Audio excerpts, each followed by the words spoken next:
Here's where we are. You have a government who are forcing changes into your life and onto your culture and onto your nation, your people, your country, right? Your future, your past, everything has been coloured by what's going on now. It's incredibly dangerous. It's incredibly volatile. And if you want to counter that, offer me a situation where ethnic people, two different ethnic groups or multiple ethnic groups, not even two is bad enough, where multiple ethnic groups are forced together to live. One is given preferential treatment over the other. You have police coming out saying, we protect you, we're here to protect this group, while throwing slurs and slander in the other group. Now, if the first group, native populations, if they want to say anything about it, you say, well, go down the democratic process and all that. Number one, even if 90% of this country voted in a referendum for the current levels of immigration and the current levels of tyranny in this country to continue, that doesn't make it right. People saying, well, all people voted for this. So what? So what? Like, you're always going to get fools to follow a stupid tune, like, but that doesn't make it so. It doesn't make it right, or it doesn't make it morally correct or a virtuous thing. Okay? And that's the flaw in democracy. People can be led anywhere. Why do you think those in power value democracy so much? Because it's the most easily corruptible system to use against people. Because you're using people against people. At least if you have a king, you've a focal point there. So if things are falling apart, you can go, it's his fault. Simple. You know? But when the enemy, I suppose, or the one who's leading decisions and the one who's leading change in a way that's going to destroy your life, it's much harder to get a grasp on that. It's much harder for people to accept that. Because the automatic default setting for people is, sure, if 60% of people think it's okay, then it must be. And now I do too. You know? So it's crazy stuff. So you follow the democratic process. Nonsense that is. Cul-de-sac is all that is. You look at the guards to try and uphold the law. They don't want... I'll give you an example of this. And I was thinking of this today. This happened a few months ago in Clonmel. There was a protest there, and people there... We stopped the trucks coming in on one of the days, and we all thought it was great. It was great. It was lovely, right? And we stopped on a couple of occasions. The site had to close down because of the protest. They couldn't go ahead with the day, right?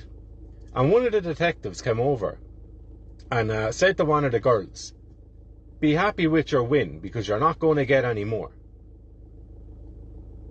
What did he know? Do you know? So, like, there's already... He knew what was coming. And he'd the neck on him to say that to somebody. Do you know? Knowing full well that what we were doing there is perfectly legal. Otherwise he would have arrested people. Perfectly legal. Not that really matters, to be honest, these days. But what we're doing there is a constitutionally protected thing of peacefully protesting. Right? And by that statement alone, he's letting out the person know, and everyone else who heard it, right? And now yourselves as well. He's letting people know that while what you're doing is legally protected, we don't care going forward. You won't get any more wins. That's dark, like, right? So, when you send someone down the legal route in terms of looking for the guards to uphold the law, unfortunately, there's not enough of you, lads. There's not enough of you. And I would imagine those who have left have probably left because of not being able to do that. Well, start talking then. Do you know?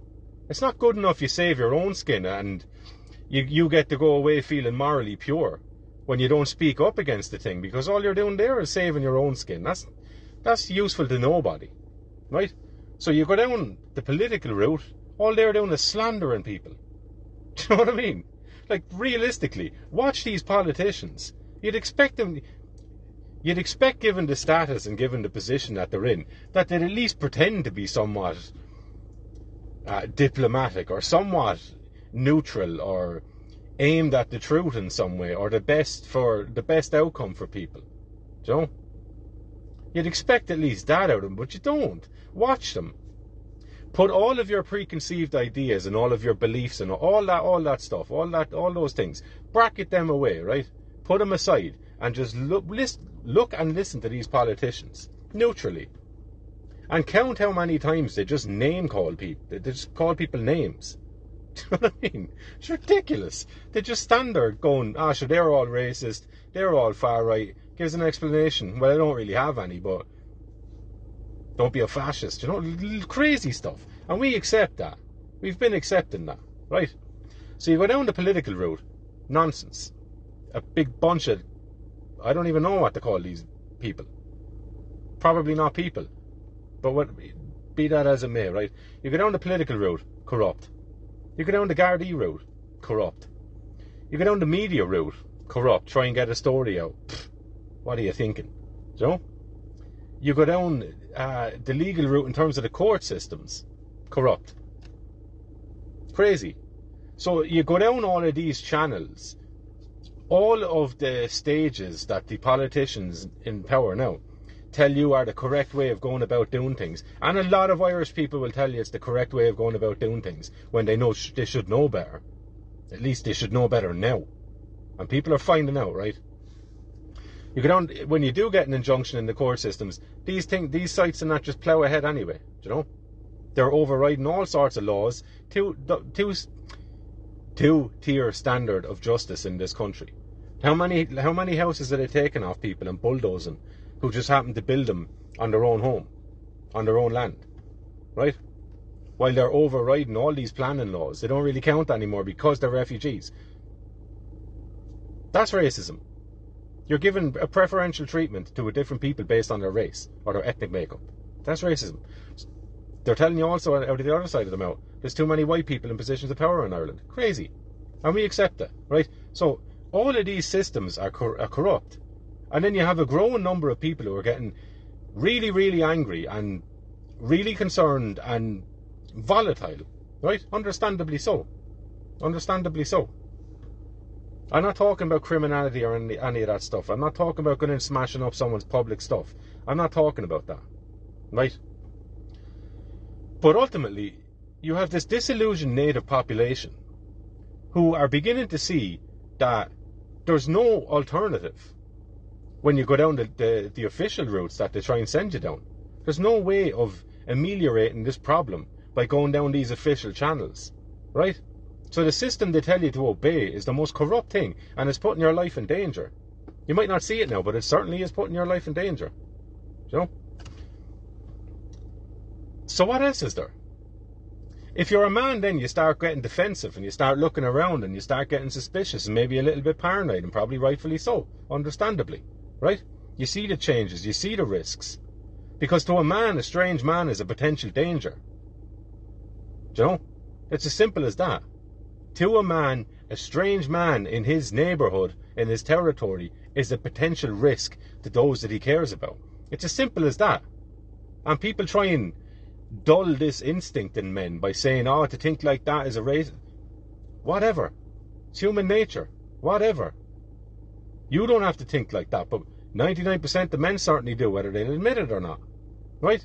A strange man in your business, in your neighbourhood, around your kids and family, is a potential hazard and risk. And you have to treat them accordingly.